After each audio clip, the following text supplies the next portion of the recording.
Let's start new chapter in maths, chapter number 14, statistic. Chapter number 14.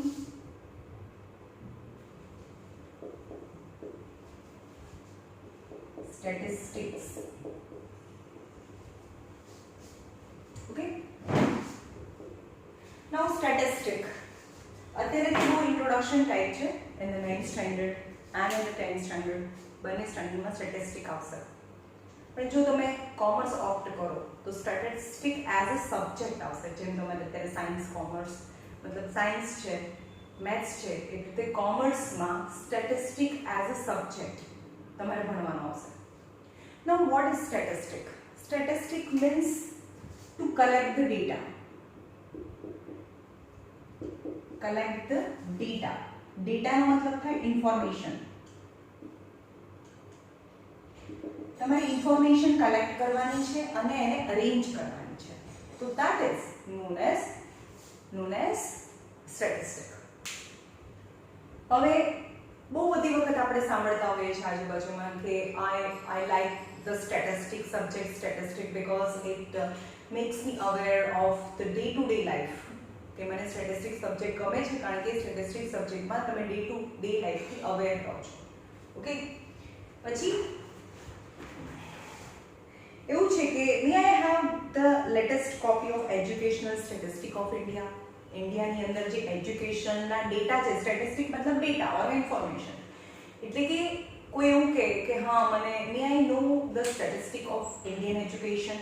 Indian એજ્યુકેશનના statistic એટલે કયા સ્ટેટમાં કેટલું એજ્યુકેશન છે, લિટરેસી રેટ કેટલો છે, ચિલ્ડ્રન કેટલા ભણે છે, અબોવ 6 years, બિલો 15 yearsના ચિલ્ડ્રન કેટલા સ્કૂલે જાય છે. ઓકે, તો ઇન ડિફરન્ટ સ્ટેટ જેવી તમને નંબર્સ મળે that is also known as statistic. Statistic યાની information or a data. To collect the data, information and analyse it. તમારે એને સ્ટડી કરવાનું છે. That is all under statistic. હવે તમારા જ ક્લાસમાં જેટલા બી સ્ટુડન્ટ છે એને ડિવાઈડ કરી દઈએ 4 ગ્રુપની અંદર અને આપણે એને કહીએ કે જાઓ ભાઈ 4 ગ્રુપને ડિવાઈડ કરી દીધા. એમાં ફર્સ્ટ ગ્રુપને આપણે એવું કહીએ કે just you go and measure the heights of the 20 student in your class. Measure height of 20 students in your class, right? So this information the student collect by themselves. They do not depend to collect that information. એટલે કે જે ઇન્ફોર્મેશનને collect કરવામાં આપણે બીજા કોઈની જરૂર ના પડે તો એ ઇન્ફોર્મેશનને પ્રાઇમરી ઇન્ફોર્મેશન ઓર પ્રાઇમરી ડેટા કહેવાય. તો કોઈની બી હાઇટ, તમારા ક્લાસના બધા સ્ટુડન્ટ છે એની હાઇટ મેજર કરવી છે અથવા એના વેઇટ મેજર કરવા છે તો એ પ્રાઇમરી અથવા તો તમારા ઘરની અંદર જેટલા બી પ્લાન્ટ્સ છે એની હાઇટ મેજર કરવી છે તો એ તમે જાતે કરી શકો તો એ ડેટાને પ્રાઇમરી ડેટા કહેવાય. તો this is primary data. Okay, હવે બીજું ગ્રુપ છે કે number of absent in each day in your class for a month. Number of absent student in each day for month, for last month. હવે તમને એમ કે જાઓ અને કલેક્ટ કરો ડેટા તો તમે શું કરો? ચાલ એ તો પાસ્ટ થઈ ગયું ને. જાઓ અને કલેક્ટ કરો કે લાસ્ટ મંથની અંદર રોજે કેટલા સ્ટુડન્ટ એબ્સેન્ટ હતા. તમે તો ધ્યાન રાખ્યું નહોતું તો તમે શું કરશો? તમે ટીચર પાસે જશો અને ટીચરનું જે રજિસ્ટર છે જેની અંદર પ્રેઝન્સ પુરાતી હોય એની અંદર એ રજિસ્ટરને લઈને તમે રોજના કેટલા એબ્સેન્ટ સ્ટુડન્ટ છે એને કાઉન્ટ કરશો. તમે જાતે કરી શક્યા? નો. તો four information, any kind of the information when you try to get and you have to depend on other source of information that is reliable and trustable. જે રિલાયબલ છે, ટ્રસ્ટેબલ છે એના પર તમે ડિપેન્ડ કરો છો ઇન્ફોર્મેશનને લેવા માટે તો that is known as a secondary data. તો આ કહેવાય secondary data.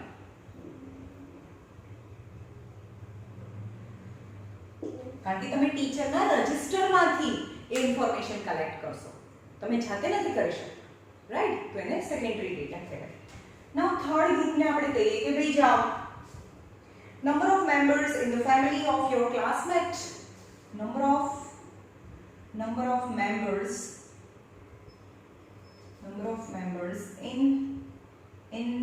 in the family of your classmate. એટલે કે તમારા ક્લાસમેટ છે, તમારા જે ક્લાસની અંદર જે બધા તમારા ફ્રેન્ડ્સ હોય, જે સ્ટુડન્ટ એક જ ક્લાસમાં ભણતા હોય, એના ઈચ એન્ડ એવરી ક્લાસમેટ પાસે જઈને બોલવાનું, પૂછવાનું કે ભાઈ તારા ફેમિલીમાં કેટલા મેમ્બર્સ છે, બીજાને પૂછવાનું તારા ફેમિલીમાં કેટલા મેમ્બર્સ છે. તો કોઈ બીજા સોર્સ પર ડિપેન્ડ રહ્યા આપણે આ ઇન્ફોર્મેશનને કલેક્ટ કરવા માટે ના, તમે ડાયરેક્ટલી જાતે જ એની પાસે જઈને ઇન્ફોર્મેશન કલેક્ટ કરી શકો, right? So the information that you collect by yourself is known as a primary information. So that is known as a primary data. Right? Now number 4, height of 15 plants in or around your school. તમારી આજુબાજુની સ્કૂલની અંદર જે બી plant છે એવા 15 plants લેવાના છે, તેની હાઈટ મેજર કરવાની છે. તો that is also primary data. પણ આપણે એમ કહીએ કે number of male, number of male and number of children in Gujarat state. Just go and count. તમારા સ્ટેટની અંદર કેટલા ફિમેલ છે, કેટલા મેલ છે અને કેટલા ચિલ્ડ્રન છે એ ડેટાને કલેક્ટ કરવો છે. તે can you do by yourself? No, you cannot do by yourself, because for getting this information you must have to depend on other source of information, that is the census counting. જે વસ્તી ગણતરી કરતા હોય એમાં જે data હોય એના પરથી તમે એમની પાસે જઈને એ ડેટાને કલેક્ટ કરી શકો અને તમે તમારા ડેટા બનાવી શકો. યાની the information that you cannot collect by yourself but you depend on other sources which is reliable and trustable.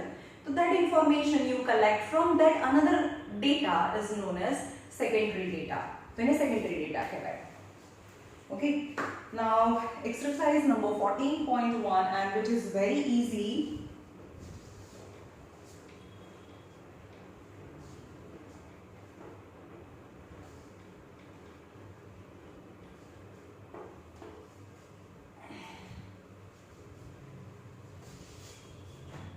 Exercise 14.1.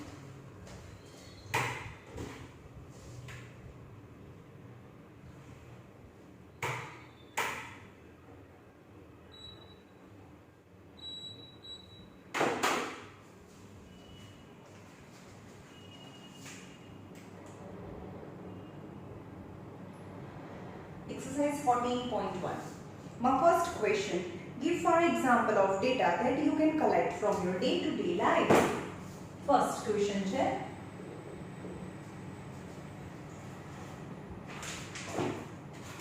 Give 5 example.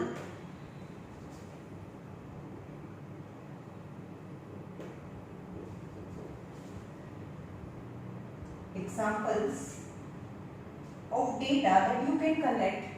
Of data, any information. Give 5 examples of data that you can collect. You can collect from your day-to-day life. ચલો, કોઈ બી તમે કઈ information લઈ શકો છો, કઈ information લઈ શકો તમારા ડે ટુ ડે લાઈફમાંથી. ઓકે, તો number of family members in your neighborhood. તમારી આજુબાજુમાં જે પણ ફેમિલીઝ છે, number of family members in your neighborhood.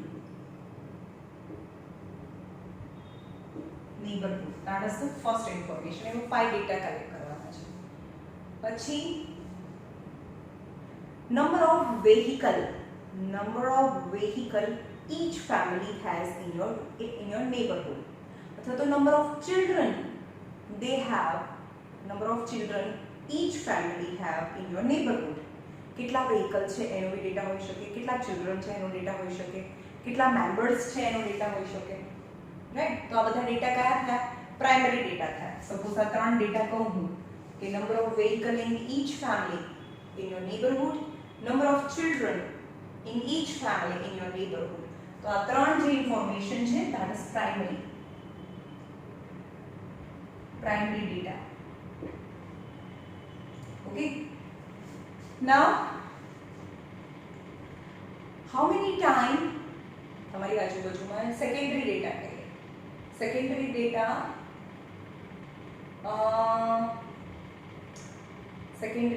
यानी wages of the worker नहीं,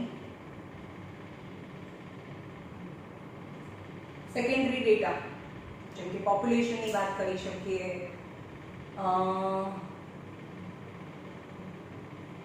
લિટરેસી રેટની વાત કરી શકીએ. તો અહીંયા જોઈએ જે સેકન્ડરી ડેટાની વાત કરીએ, પ્રાઇમરી ડેટા તો બહુ છે, એમાં વિચારવાની જરૂરત જ નથી, રાઈટ. સેકન્ડરી ડેટા છે જે એના જે ઇન્ફોર્મેશન લેવા માટે આપણે બીજા પર ડિપેન્ડ રહેતા હોય એને સેકન્ડરી ડેટા કહેવાય. તો લિટરેસી રેટ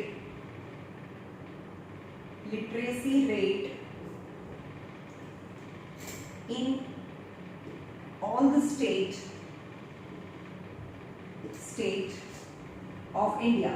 તો ઇન્ડિયાની અંદર લિટરેસી રેટ કેટલી છે?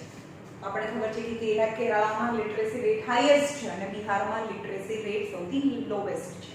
મને બે ઇન્ફોર્મેશન ખબર છે પણ એના નંબર નથી ખબર. એના નંબર સાથે કેટલા % લિટરેસી રેટ છે that information I can collect by the reliable data. Okay. Number of infant mortality rate. Infant mortality rate.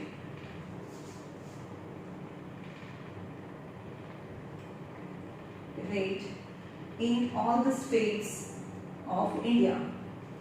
Infant मतलब newborn baby.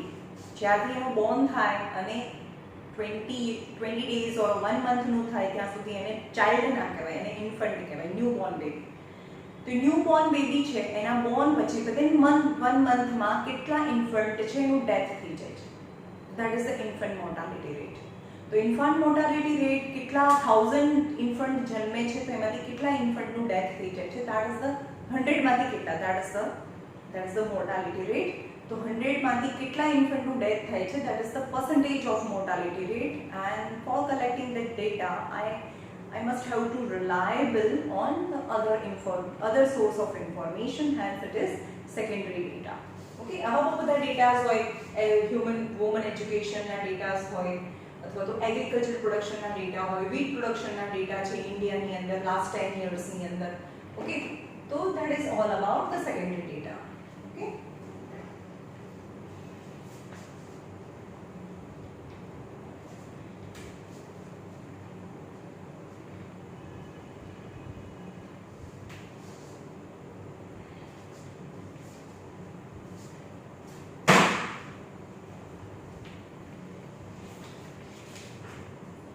Presentation of the data. હવે ડેટા તો કલેક્ટ કર્યા તમે. So for example, considered the marks obtained by the 10th student in mathematics out of 100. તમે જ data તમારામાંથી કોઈ બી એક સ્ટુડન્ટ જાય છે અને 10 સ્ટુડન્ટને પૂછી આપે છે કે ભાઈ તારા મેથ્સમાં કેટલા માર્ક્સ આવ્યા, તારા કેટલા આવ્યા, 10 સ્ટુડન્ટને પૂછે છે. The information તમે લખતા જાઓ છો. The information that you got is known as a data. So what is the data? Example number 1. Consider the marks obtained by 10 students in maths test. Maths test ની અંદર 10 students છે અને કેટલા marks આવ્યા છે તો ફર્સ્ટ સ્ટુડન્ટને જઈને પૂછો તો 55 out of 100 હા 55 36 95 73 60 42 25 78 75 and 62. It is compulsory ભાઈ બહુ લાંબા ઇન્ફોર્મેશન છે, આટલા બધા નંબર્સ હું બોર્ડ ઉપર નહીં લખું. હું તમને એવું કહીશ કે એક્ઝામ્પલ નંબર 3 ખોલો તો તમારે એક્ઝામ્પલ નંબર 3 ટેક્સ્ટ બુકમાંથી ખોલીને એમાંથી જોવાનું છે, બીકોઝ આ નંબર્સથી જ આખું બોર્ડ ભરાય છે, રાઈટ. તો તમારે ટેક્સ્ટ બુક ખોલીને એમાંથી જોવાનું છે. જ્યારે પણ મેથ્સની કોઈ બી ટેસ્ટ કોઈ બી લેક્ચર ચાલતું હોય ત્યારે તમારે એની ટેક્સ્ટ બુક ઓપન કરીને રાખવાની બાજુમાં, બરાબર. હવે આ જે ડેટા છે ને, તમે જે ડેટા કલેક્ટ કર્યો 10 સ્ટુડન્ટ્સ 1 2 3 4 5 6 7 8 9 10 10 સ્ટુડન્ટ ના marks out of 100 in your class. So what is the information you collected is known as a raw data. અને શું કહેવાય? raw data છે.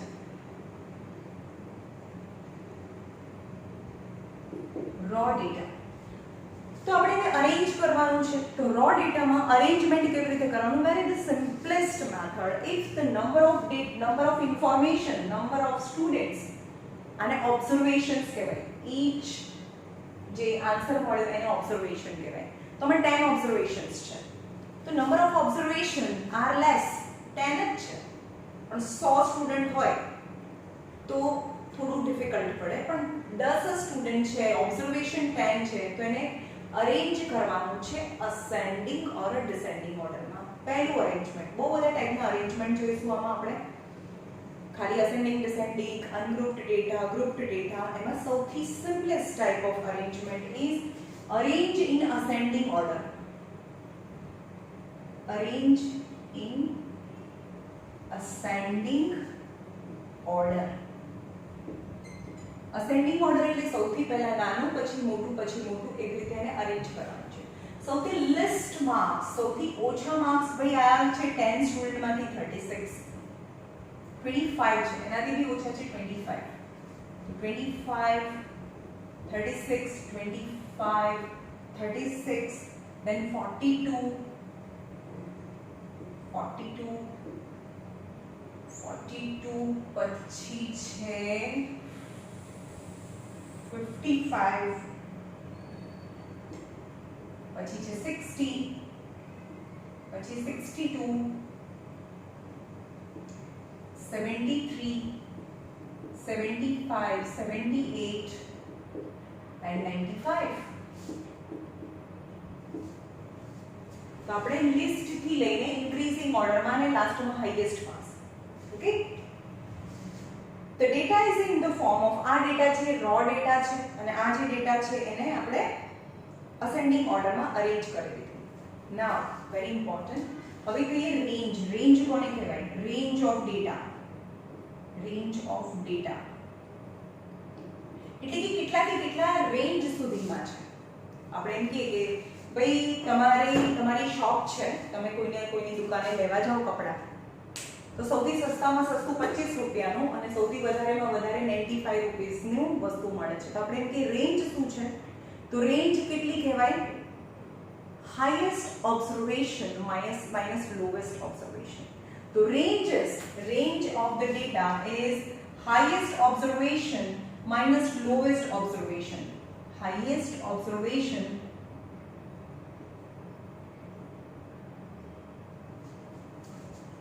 minus lowest observation.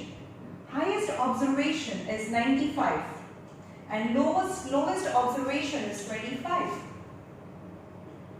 So 5 minus 5 0, 9 minus 2 is 70. So the range of the data is 70. Range છે એ 70 ની રેન્જમાં છે. 70 રૂપિયાની રેન્જમાં બધા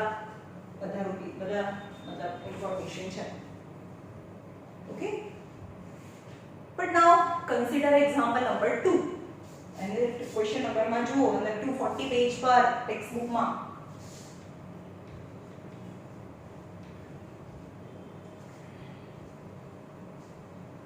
Now example number 2. Consider the marks obtained by the 100 marks for a 30 students. હવે 30 સ્ટુડન્ટ્સ છે, 30 વસ્તુને તમે અસેન્ડિંગ ઓર્ડરમાં ગોઠવો તો કેટલી બધી વાર થાય, રાઈટ? સો અહીંયા આપેલું છે consider marks obtained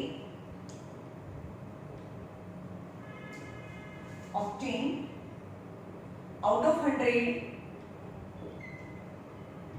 marks. એટલે 100 માર્ક્સની ટેસ્ટ હતી, એમાંથી કેટલા માર્ક્સ આયા? by 30 student, by 30 students. Okay, તો એ નીચે 30 ઇન્ફોર્મેશન્સ આપેલી છે. તો ફટાફટ લખી દો 10 20 36 10 20 36 92 95 40 50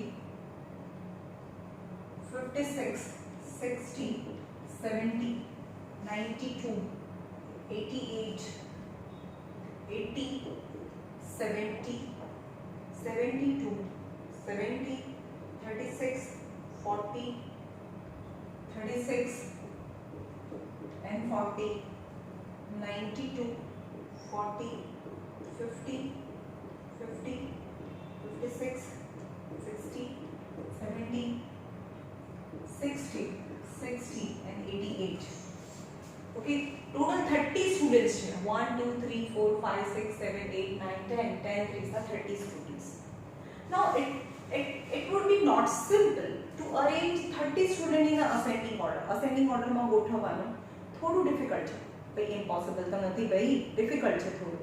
કારણ કે બહુ બધું જોવું પડે. તો આપણે એને શું કરીશું? અસેન્ડિંગ ઓર્ડરમાં નહીં ગોઠવીએ, સીધું એનું ટેબલ બનાવીશું. એને ફ્રીક્વન્સી ડિસ્ટ્રીબ્યુશન ટેબલ કહેવાય. કયું? Frequency distribution table. હવે મેમ ફ્રીક્વન્સી એટલે શું? ફ્રીક્વન્સી એનો મતલબ શું થાય? ફ્રીક્વન્સી એટલે કે કોઈ પણ ઓબ્ઝર્વેશન છે કેટલી વખતે આવે છે, રિપીટ થતું હોય. કોઈ પણ ઓબ્ઝર્વેશન છે કેટલી વખતે આવે છે, જેમ કે 70 ની વાત કરીએ. અહીંયા 71 one time, 2 time, 3 time and 4 time. Okay, 74 time આવે છે. તો ફ્રીક્વન્સી ઓફ 70, ફ્રીક્વન્સી એટલે હાઉ મેની ટાઈમ્સ. નહીં બહુ ફ્રીક્વન્ટ, નહીં બહુ ફ્રીક્વન્ટ છે અમારે તો ત્યાં જોવાનું, એટલે બહુ વાર, કેટલી વાર, that is the frequency. It is so frequency of 70 તો આપણે લખવાનું કે frequency of 70 is 4, એટલે કે 74 વખત આવે છે.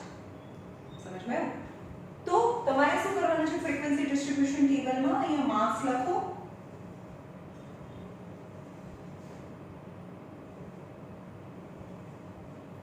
માર્ક્સ તો આવી એક મહેનત તો છે આની અંદર. સૌથી ઓછા માર્ક્સ કયા છે? 10 માર્ક્સ છે.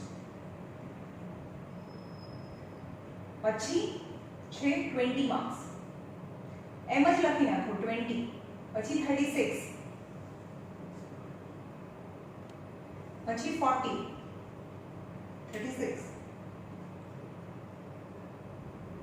પછી એને બી અરેન્જ કરવાનું છે. 36 પછી આવે 40,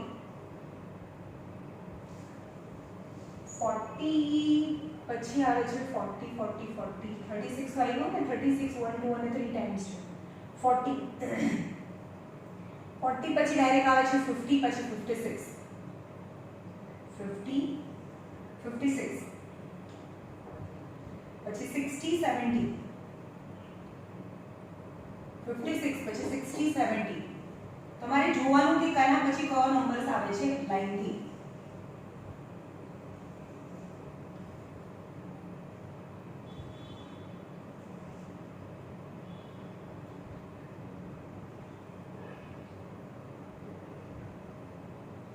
Sixty, 70, 72, 80, 88, 92, 80,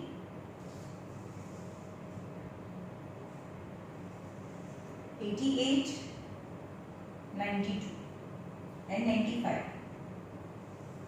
આ માર્ક્સ અને એની સામે આવે ફ્રીક્વન્સી. બરાબર? ફ્રીક્વન્સીની વચ્ચે તમે લાસ્ટ યરમાં બી એવું ભણ્યા હતા ને, ટેલી માર્ક્સ બી કરી શકો.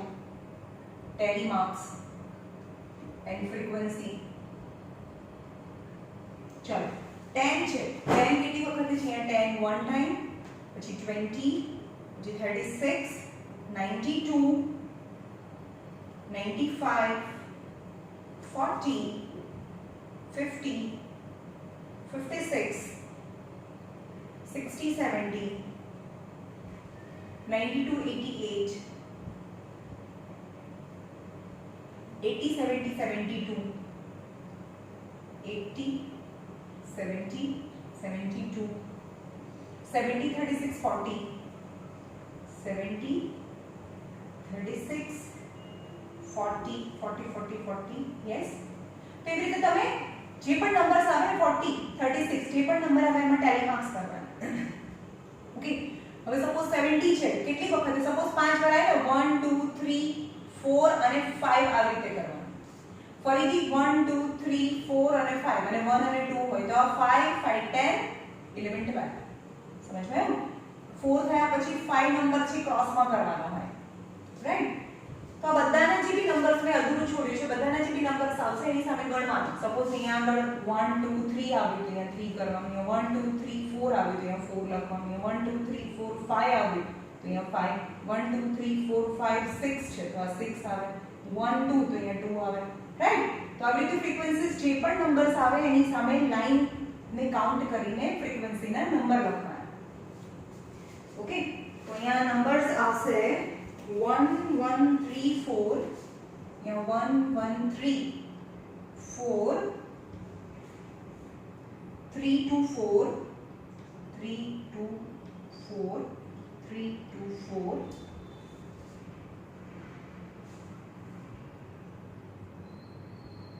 4 1 1, 4 1 1,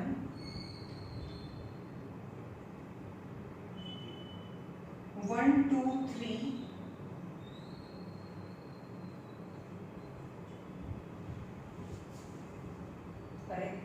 કેમ થઈ ગયું અને 1.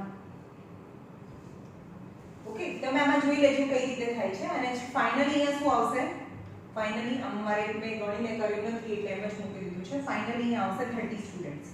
30 સ્ટુડન્ટ 1 1 3 4, 1 1 3 4, 3 2 4 4, 3 2 4 4, 1 1 2 3 1, 1 1 2 3 1, 2 3 and 1. Okay, તો ફ્રીક્વન્સી છે. This is the frequency distribution table. તો આપણે કોઈ પણ raw data છે ને એટલે raw data કહેવાય. Raw data can be measured, can be arranged in a group.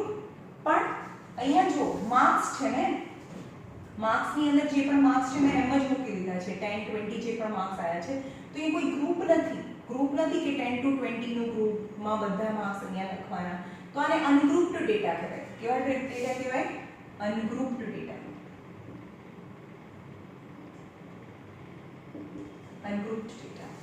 Now ગ્રુપ્ડ data જ્યારે ઇન્ફોર્મેશન આનાથી પણ બહુ વધારે હોય તો આપણે કેટલા લખીએ? 1 2 3 4 5 6 7 8 9 10 11 12 13. આ 13 લખ્યા. પણ ક્લાસમાં 100 જણા છે, 100 સ્ટુડન્ટ્સ છે, એમને અલગ અલગ માર્ક્સ આવ્યા છે. તો આ 13 છે તો કે 25 નો ટેબલ ના બનાવવાનો હોય. આવો જેટલા બી માર્ક્સ આવ્યા હોય બધા જ માર્ક્સ લખો ને એની સામે ફ્રીક્વન્સી ફાઇન્ડ કરો, એવું નહીં કરવાનું. જ્યારે ક્લાસમાં 100 સ્ટુડન્ટ છે એની number of observation are too much large, બહુ બધું લાર્જ છે, ત્યારે શું કરવાનું? જે પણ જે માર્ક્સ છે એને ગ્રુપની અંદર અરેન્જ કરી દેવાનું.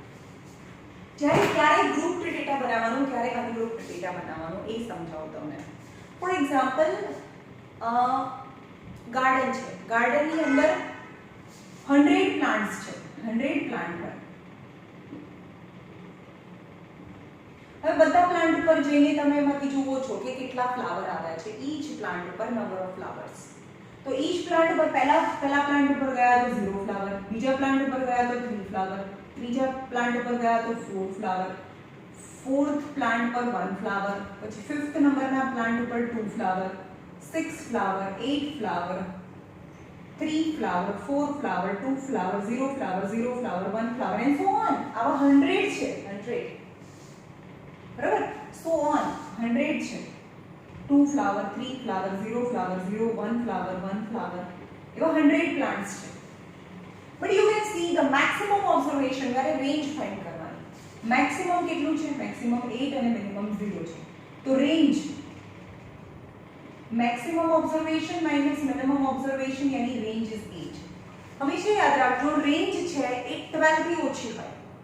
12 થી ઓછી હોય તો ગ્રુપ નહીં બનાવવાનો, ગ્રુપ્ડ ડેટા નહીં બનાવવાનો, તો બી ચાલશે. સમજમાં? તો અહીંયા રેન્જ છે તો અહીંયા આગળ તમારે બોક્સ બનાવવાનું અને એની અંદર લખવાનું number of flower in each plant.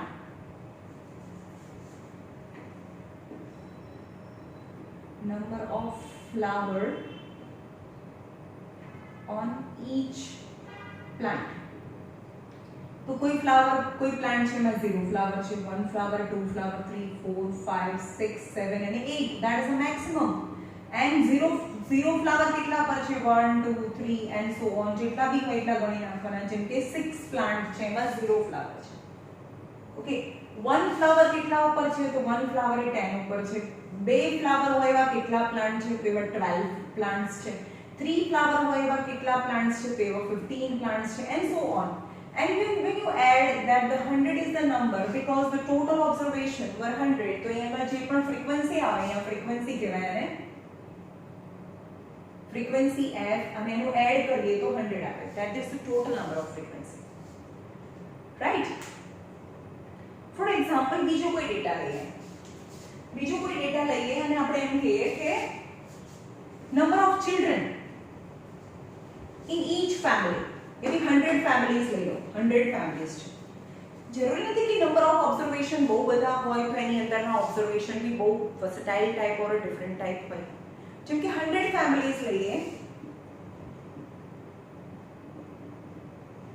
100 families છે અને બધાના ઘરે દરવાજો ખખડાઈને પૂછવાનું ભાઈ તમારા ઘરમાં કેટલા ચિલ્ડ્રન છે ओके तो कोई कहते हमारा घर में 2 चिल्ड्रन है कोई कहते हमारा घर में 1 चिल्ड्रन है 0 children 1 children 2 children 2 children 1 children 0 children 3 children 2 children 1 children 0 children 1 children 3 children 5 children 4 children 3 children 6 children भाई कोई ने 10 चिल्ड्रन तो होय ने मैक्सिमम 6 चिल्ड्रन હું તો કહું છું આ જમાનામાં 6 चिल्ड्रन પણ હોય નહીં કોઈને પણ સપોઝ હોય 6 children 2 children maximum number of 2 children તમારા ડેટામાં 2 અને 1 children છે એના ઓબ્ઝર્વેશન સૌથી વધારે આવે હવે so on એવા 100 છે તો તમારે એનું બોક્સ બનાવવાનું જ્યારે ટાઈપ ઓફ જે ઓબ્ઝર્વેશન્સ છે એની વેલ્યુ છે તમે જો એમાં મેક્સિમમ 6 છે અને મિનિમમ 0 છે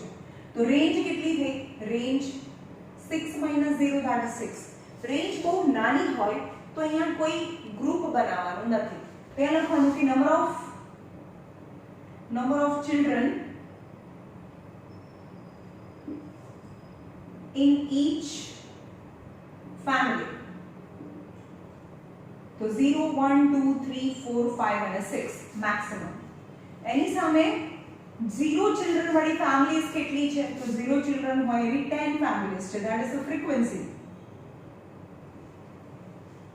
1 children હોય એવી ફેમિલી કેટલી છે તો એવી 40 ફેમિલીઝ છે 2 children હોય એવી કેટલી ફેમિલીઝ છે તો એવી 45 ફેમિલીઝ છે આ 30 રાખે સમજ માં તો એવી 3 children હોય એવી ફેમિલીઝ કેટલી એવી 5 ફેમિલીઝ છે 4 children હોય એવી ફેમિલીઝ કેટલી તો 1 ફેમિલી છે સપોઝ અને બધાનું પ્લસ કરીએ એટલે અહીંયા 100 આવે that is the total number of frequency તો ત્યારે અહીંયા ग्रुप बनावવાનું નથી સમજ માં તો આજે આપણે શીખ્યા ગ્રુપ્ડ અને અનગ્રુપ્ડ ડેટાની વાત છે હજી આપણે ગ્રુપ્ડ ડેટા નથી જોયું આપણે અનગ્રુપ્ડ ડેટા જોયા છે તો આપણે એક્સરસાઇઝમાંથી બી જોઈ લઈએ અનગ્રુપ્ડ data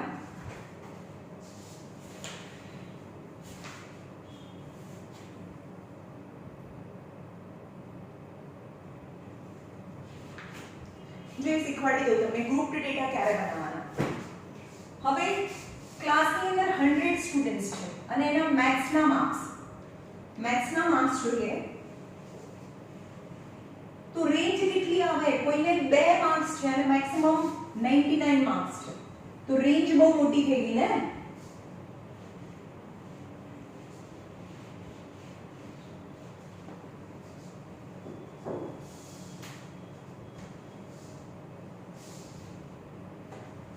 okay 100 students and marks obtained in maths out of 100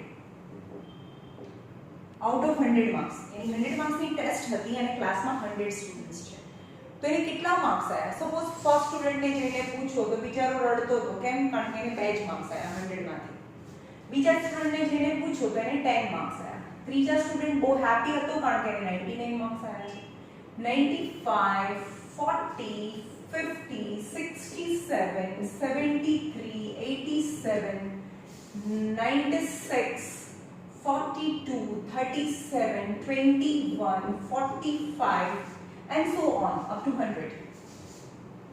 Okay, मैं तो तुम्हें 1, 2, 3, 4, 5, 6, 7, 8, 9, 10 total 20 near about 20 observations અહીંયા હોય તો એવા તો 100 observation છે આખો બોર્ડ ભરાય છે. તો અહીંયા જે maximum observation range કેટલી થઈ? Range is equal to maximum observation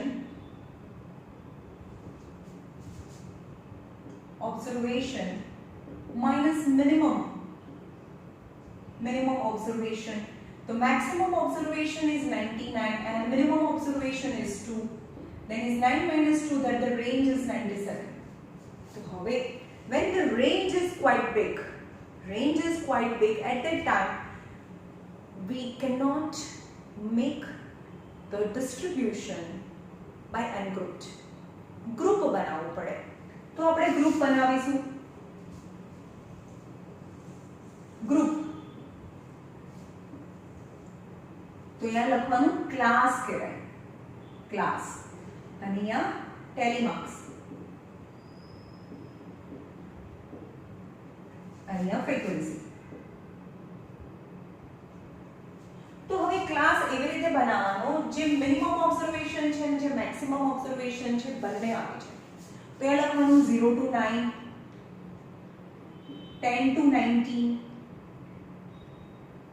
20 to 29, 30 to 39, 40 to 49, 50 to 59, 60 to 69, 70 to 79, 80 to 89 and 90 to 99. સમજમાં આવે છે? હવે 0 માર્ક્સ થી લઈને 9 માર્ક્સ સુધી 10 માર્ક્સ હોય થી 19 માર્ક્સ, કારણ કે રિપીટ નથી થતું. અહીંયા 9 છે, અહીંયા 10 છે. એટલે 0 માર્ક્સ આવ્યા હોય તો બી આમાં અને 9 માર્ક્સ આવ્યા હોય તો બી આમાં લાઈન કરવાની. 10 માર્ક્સ આવ્યા હોય કે 19 માર્ક્સ આવ્યા હોય અથવા એની વચ્ચેના માર્ક્સ છે બધામાં અહીંયા લાઈન કરવાની. ફોર એક્ઝામ્પલ 2 માર્ક્સ એટલે અહીંયા લાઈન કરો, કારણ કે 0 થી 9 ની વચ્ચે કહેવાય.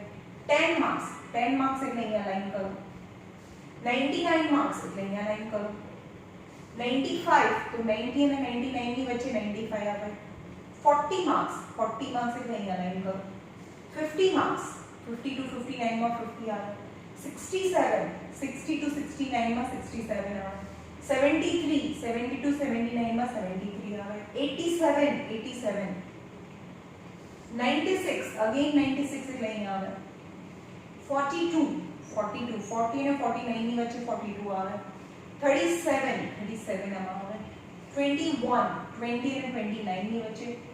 45 ગોટ ઇટ? આ તો મેં થોડા જ ઓબ્ઝર્વેશન લખ્યા છે, એમાં 100 આવે એટલે અહીંયા બહુ બધા લાઇન્સ થાય. 1 2 3 4 5 6 એટલે કે અહીંયા 6 છે.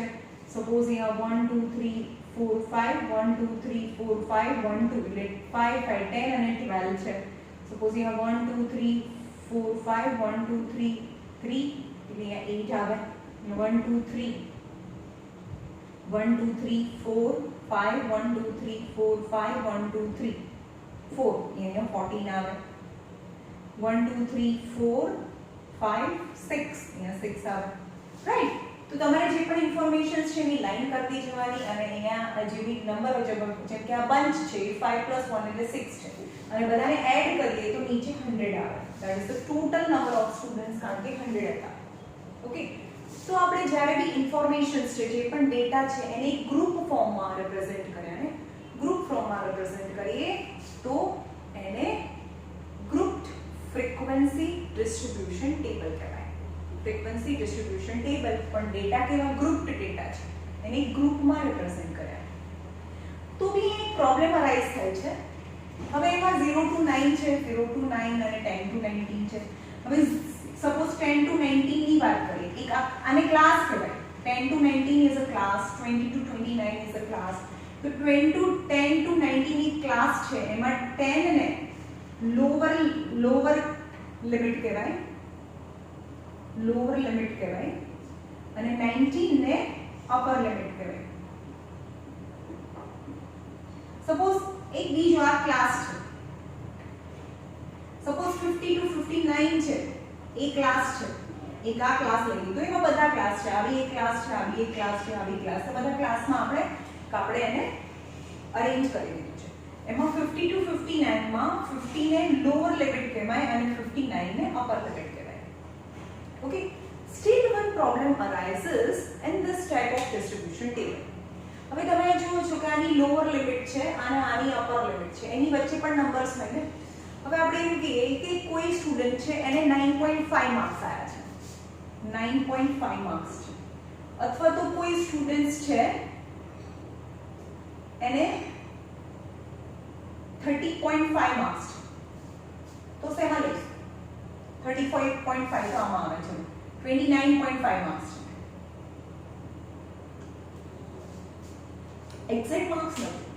હવે આમાં 9 માર્ક્સ હોય તો આમાં આવે, 10 માર્ક્સ હોય તો અહીંયા લાઈન કરવાની, પણ 9.5 હોય તો કેમ કરવાની? સમજમાં આવે છે? 9.5 હોય તો આપણે there is a confusion, કારણ કે 9 આમાં 9 સુધી જ કરી શકો, આમાં 10 નહીં આવે. 9 અને 10 ની વચ્ચે જો માર્ક્સ આવ્યા હોય, ફોર એક્ઝામ્પલ 9.5 માર્ક્સ આવ્યા હોય, તો તમે ક્યાં લાઈન કરો? તો that is a problem.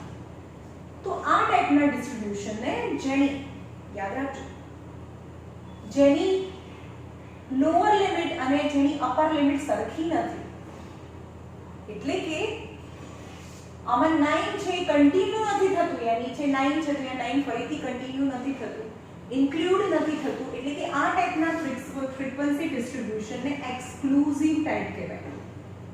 Exclusive type. Exclusive type એટલે જેમાં 9 અને 10 ની વચ્ચે ગેપ છે, એને એક્સક્લુઝિવ ટાઈપ કહેવાય. જેમાં ઇન્ક્લુડ નથી થતું 9.5, ઇન્ક્લુડ નથી થતું, તો એક્સક્લુઝિવ ટાઈપ કહેવાય. ઓકે, તો હવે આપણે એક્સક્લુઝિવ ટાઈપને ઇન્ક્લુઝિવ ટાઈપમાં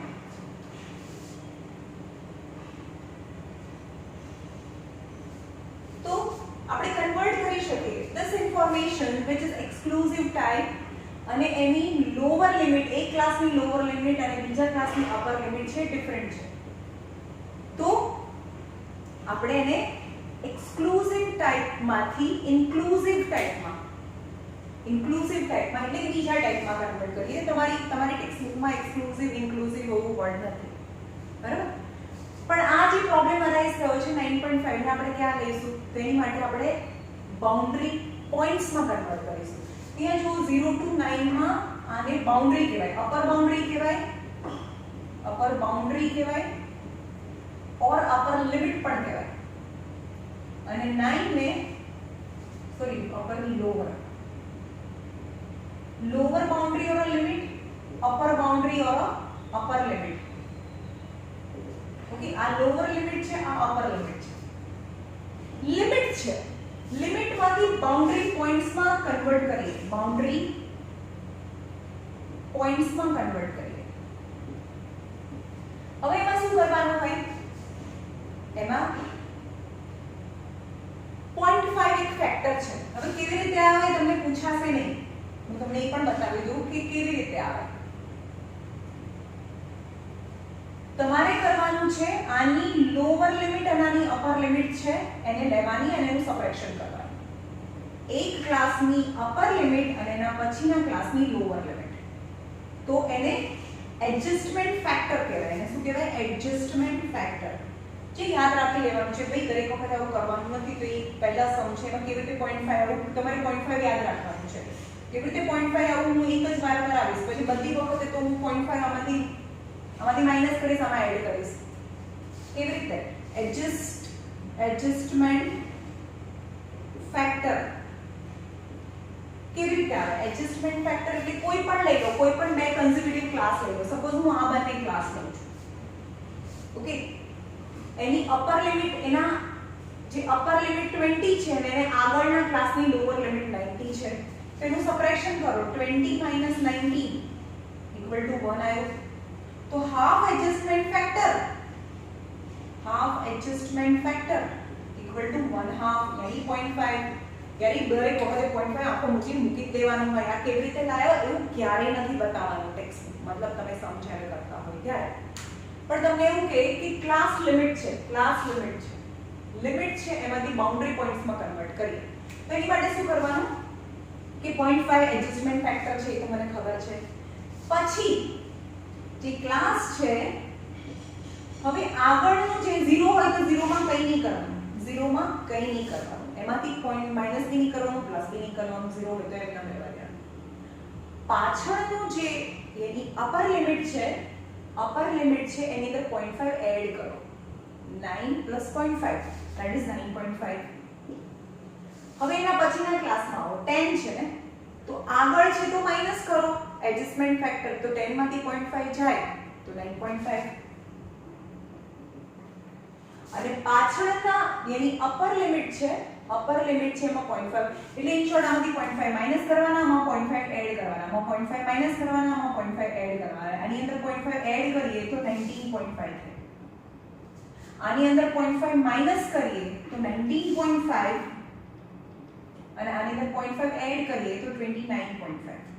તો અહીંયા same as 29.5 to 29.5 to 39.5, 39.5 to 49.5 and so on.